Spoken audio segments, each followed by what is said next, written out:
आपके घर में गरीबी हो लेकिन 2 पुत्र और 1 पुत्री 2 पुत्री आंगन में खेलते हों तो आप गरीबी के दुख को भूल जाते हैं।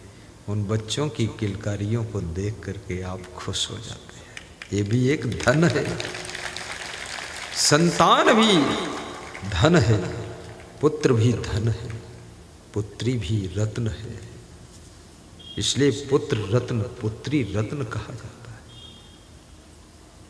ये कागज के नोटों से अधिक कीमती रत्न होता है। कोई भी रत्न खरीदो बहुत महंगा है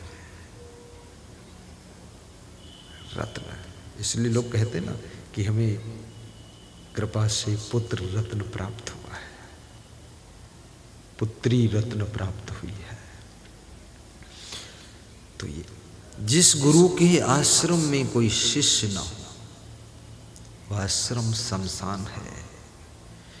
और गुरु का आश्रम भले ही छोटा हो पर शिष्य चहल पहल से सेवा साधना कर रहे हों तो आश्रम स्वर्ग है, वैकुंठ है, बहुत आनंद है।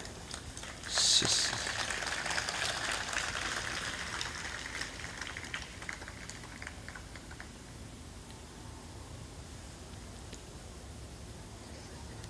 ये उस समय की बात है जब मैं गृहस्थ था, निर्धनता के दुख में ही सदा रहा व्यस्त था, सदा रहा व्यस्त था।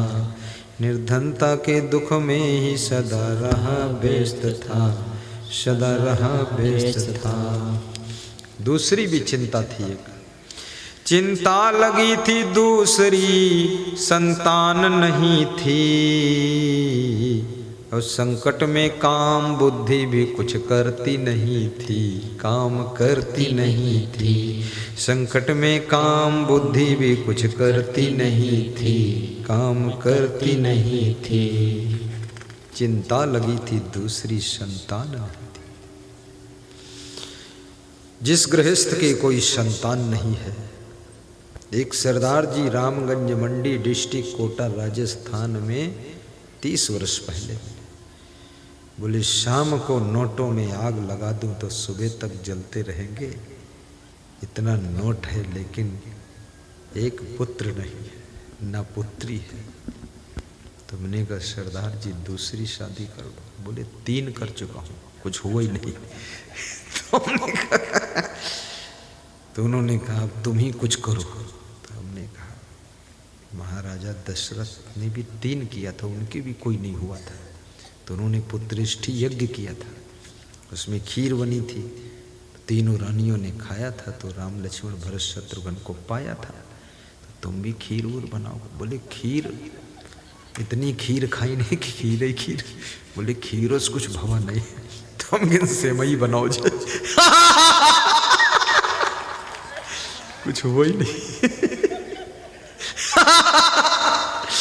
अब ये लोग सोचे कि राजा दशरथ के यहाँ खीर बनी थी, वो कौशल्या सुमित्रा कही खाई थी तो उनके 4 पुत्र हुए, तो हम खीर खाई। अरे तुम बटुला भर खीर खाओ, कुछ होने वाला।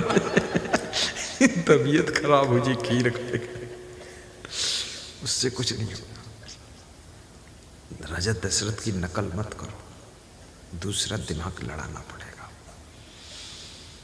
जब तुम्हारे कोई बच्चे ना हो, ध्यान देना, तो दूसरों के बच्चों से तुम प्रेम करो, चाहे जिसके बच्चे हो, सभी के बच्चों से प्रेम करो। उस पुण्य से तुम्हारे बच्चे हो जाएंगे। ये फार्मूला चुपकिस बता दिया। बस प्रेम करना है। अपने बच्चे जैसे उनको बिस्कुट खिला दो, टॉफी खिला दो, सिर पे हाथ रख दो, बस वो पुण्य इतना इकट्ठा हो जाए। अब सब गांव के बच्चे सुखी हुई जी हैं, क्योंकि ये सब यह धंधा शुरू हुई कल से।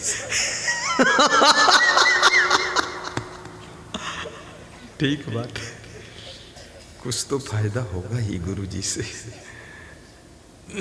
ये बात बिल्कुल सत्य है।